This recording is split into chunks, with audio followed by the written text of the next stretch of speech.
ચાલો नमस्कार देशवासियों, मनसुख भाई सुवागिया। आज महाशिवरात्रि है, वर्ष 2021 की। हमारी परंपरा से हम मानते हैं कि जो 4 महीने से शिव परमात्मा पाताल में चले गए थे वो फिर से धरती पर प्रकट होते हैं। तो वैसे लोग मानते हैं कि वो शरीरधारी शिव प्रकट होते हैं, ऐसा नहीं है।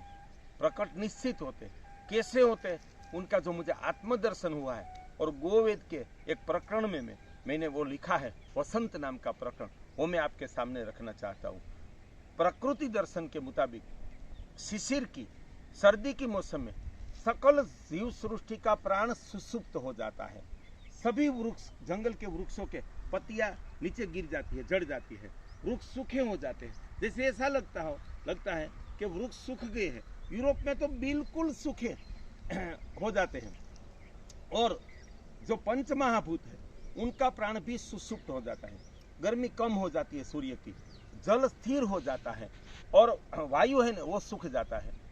तो मकर संक्रांति से सूर्य मकर राशि में से कर्क वृत्त तरफ प्रयाण करता है, उसको बोलते हैं मकर संक्रांति के। मकर में से सूर्य की संक्रांति हुई, और भारतवर्ष में वसंत पंचमी के दिन वसंत ऋतु का वो पहला दिन है, प्रारंभ होता है।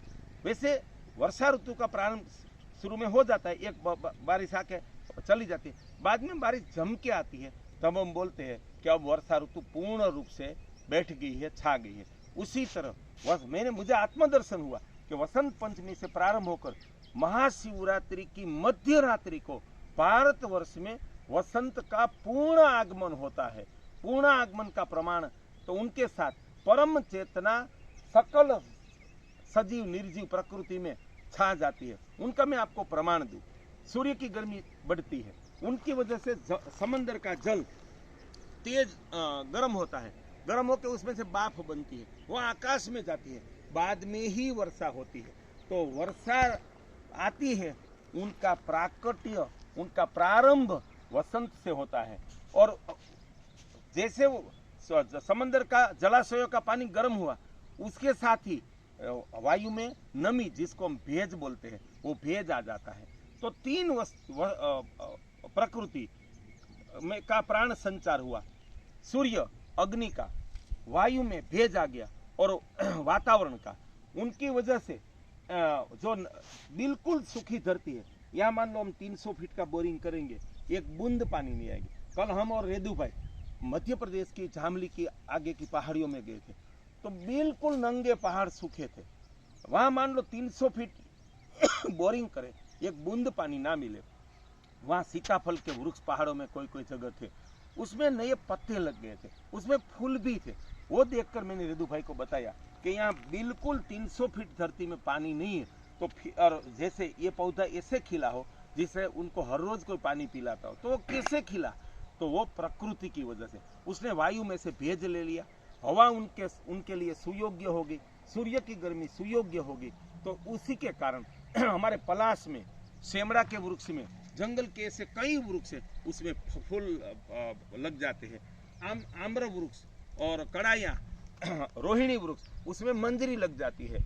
और बहुत सारे वृक्ष में बीज लग जाते हैं, जैसे अर्जुन हो, ओड़ा हो, ऐसे वृक्ष में बीज लग जाते हैं, और सभी वृक्ष में पत्ती आ जाती है।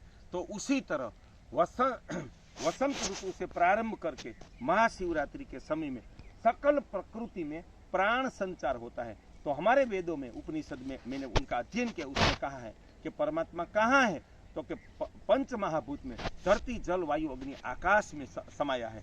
परमात्मा कहाँ है? हर एक मनुष्य में है, हर एक प्रकृति में है। तो उनका प्राण संचार होता है, वो उनका समय है महाशिवरात्रि। इसीलिए कहा गया है कि वो परम तत्व शिव, जो परमात्मा है, परम तत्व है, उनका प्राकट्य धरती पर हुआ है। वो एक वास्तविक है, परम सत्य है, लेकिन उनका सही स्वरूप यही है। मैंने आपको रखा है। अज्ञानता से हम महाशिवरात्रि के दिन शिवालय में जाकर भांग पीते हैं, कोई गांजा पीते, वो तो पाप है। भारतीय संस्कृति में, ऋग्वेद में लिखा है कि शराब या कोई भी कैफी पदार्थ पीना वो अधर्म है। तो वो अज्ञान है। अगर हमें परम चेतना का अमृत पान करना है, तो हम शिवरात्रि के दिन जंगल में जाए, पहाड़ियों में जाए, गौचर में जाए और वहाँ प्रकृति में जो शिव परमात्मा का उद्भव हुआ है, प्राकट्य हुआ है, उनका दर्शन करें। यही सही दर्शन है। मेरा परम सौभाग्य है देशवासियों, मेरा पूरा जीवन जल रक्षा, गो रक्षा, प्रकृति रक्षा से गांव में, जंगल में, किसानों, आदिवासियों के साथ गुजरा है। तो मुझे नित्य निरंतर सकल जगत में व्याप्त परमात्मा का दर्शन होता है। वैसे भी मैं आदिवासियों के साथ 2018 से आया, उनके साथ यहाँ ही रहता हूँ, हर रोज श्रमदान करता हूँ। मैंने उसमें परमात्मा का दर्शन किया तो उनकी चेतना का भी प्राकट्य हुआ। और ऐसे हजारों सालों से वंचित गरीब आदिवासियों ने भेखड़िया में 14 फीट की ऊंचाई के 100 साल से ज्यादा टिकाऊ चेक डैम बनाए। वो समग्र भारत के आदिवासियों का तो इतिहास है, लेकिन भारतीय संस्कृति का गौरव है कि हमारी प्रजा, हमारे लोग जो जंगल में रहते हैं, उसमें ऐसी क्षमता है। उसकी चेतना वालिया में से वाल्मीकि बन सकती है। उसी तरह निर्माण किया है। भारत का प्रथम दिव्य ग्राम भेखड़िया बना। उसका सूत्र है जल, जमीन, जंगल, जीव सृष्टि और जन समाज का जतन।